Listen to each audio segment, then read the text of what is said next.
You're listening to HowStreet.com radio, available online at TalkDigitalNetwork.com. Welcome to HowStreet.com radio, the online source for market opinions. Here is Jim Goddard.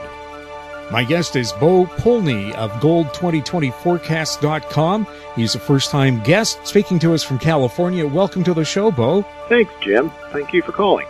First of all, tell us about your newsletter and the significance of 2020. Well, I look at 2020 as a year, and I look at it as a year, and I think it's a very cool number. You ever heard the people have perfect vision and 2020 vision? Well, I think it's going to be quite a while before the entire world starts getting perfect vision as to what's going on around us or around them. But I do also find the year 2020 that we'll have some cycle highs into that year or the year or two after on gold. As the cycle work that I look at, we're looking at multiple year cycle. We still have another 7-year cycle in gold, taking us beyond the year 2020. So that was the point of having 2020 in my website name. Do you have any special previews or offers for our listeners? Currently on my website, for the month of January, I was offering some cycle work that I did. That expired in January, but I will be putting a post up on my website within the next 24 to 48 hours, today being the 10th, with relation to some price movement directions that we should be seeing in February. So if listeners want to go to my website, and you'll see the date likely of February 10th, there'll be a post or an update listed there, and it'll be an interesting read for everybody. And your website? It's Gold2020Forecast.com. So Gold2020Forecast.com. You follow the gold market using charts and cycles. Can you let us in on how the charts and cycles helped you with your predictions in the year? Looking and working with cycles, there's a premise that I follow that which has been will be again. And what that implies is that cycles replay themselves, or life replays itself, or people do what they've done historically. So people do nothing more than they've done years back.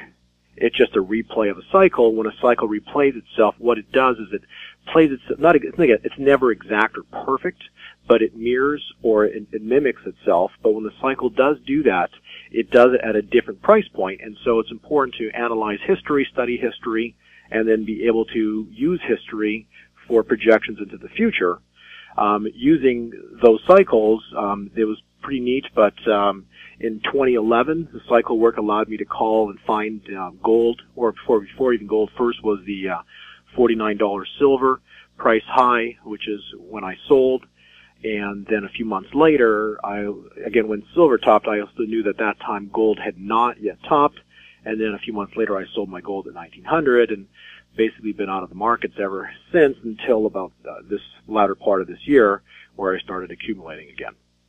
So the cycles help me, to answer your question, they help me call and find the highs, significant highs, and also significant lows.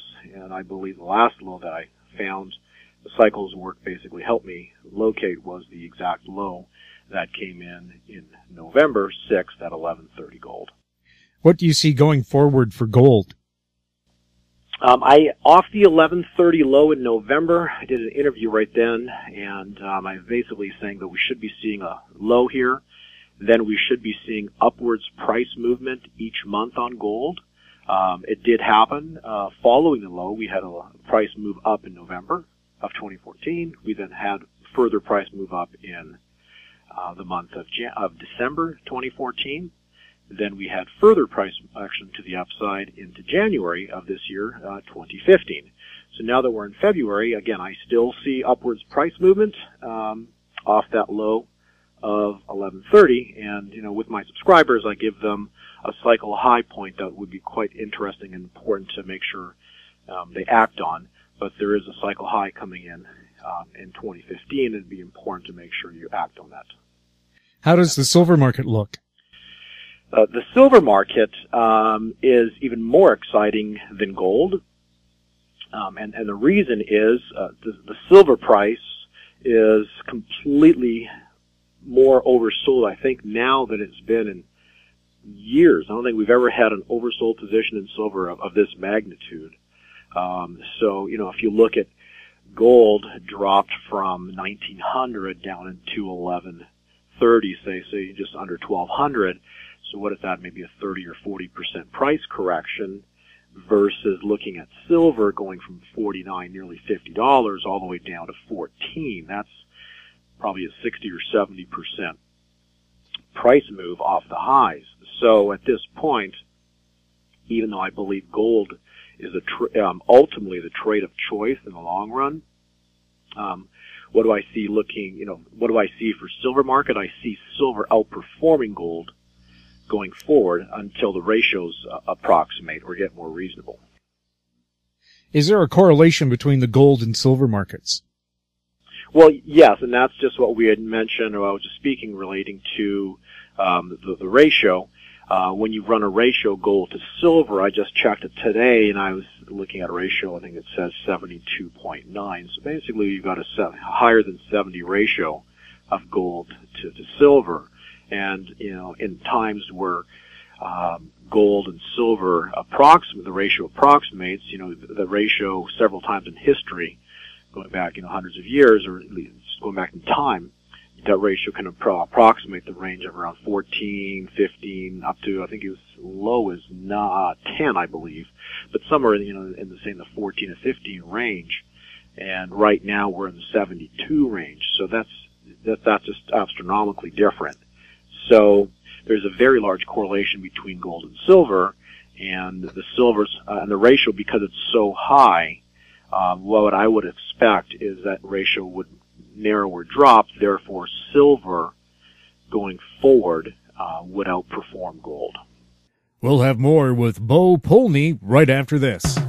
More and more people are looking to the internet for intelligent, riveting, and thought-provoking interviews. To advertise on the Goddard Report and TalkDigitalNetwork.com, call 604-699-8600, 604-699-8600. Welcome back. We're speaking to Bo Polny of Gold2020Forecast.com. Which do you believe will move first, gold or silver? I would think silver would be the first one to move at this point. We've had the mining stocks be the first to the races. Mining stocks were the first to confirm their move. Gold followed. Silver was third. Potentially now silver should take over. If it doesn't take over, then it will soon be catching up. But silver does a game of catch up in terms of ratio, and then it would outperform into the top. So if the silver doesn't take over immediately, it will soon enough, and then it will outperform gold coming into a cycle high. Bo, if anyone had questions for you, how could they get a hold of you? Again, go to my website, gold2020forecast.com. There's some updates that I've posted there. There are some interviews. I've been calling for a very large move in gold and silver to the upside. And that was supposed to actually come at the latter part of 2014. Cycle's not broken or changed. We're still looking for a move.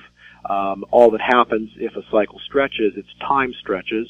So the cycle will continue, and we're just waiting for the move. The move now has started in November, and continued price action is what we're looking for to the upside. And my website covers where my thoughts are if you need to reach me. There's also an email address there, but the email address is very similar to my website. So my email would be gold2020forecast@aol.com if you have any kind of general questions you might have. And I hope that answers your questions. Bo, thank you very much for chatting with us. It's my pleasure, Jim. Thank you for calling, and thanks for the great questions. My guest has been Bo Polny of Gold2020Forecast.com. You're listening to HoweStreet.com radio. Find us on Twitter at TalkDigitalNet. Our YouTube channel is Talk Digital Network. Comments about the show can be sent to info@HoweStreet.com. I'm Jim Goddard. Comments made on HowStreet.com radio are an expression of opinion only and should not be construed in any matter whatsoever as recommendations to buy or sell any financial instrument at any time. Available online at TalkDigitalNetwork.com. HowStreet.com radio is a production of HowStreet Media Incorporated.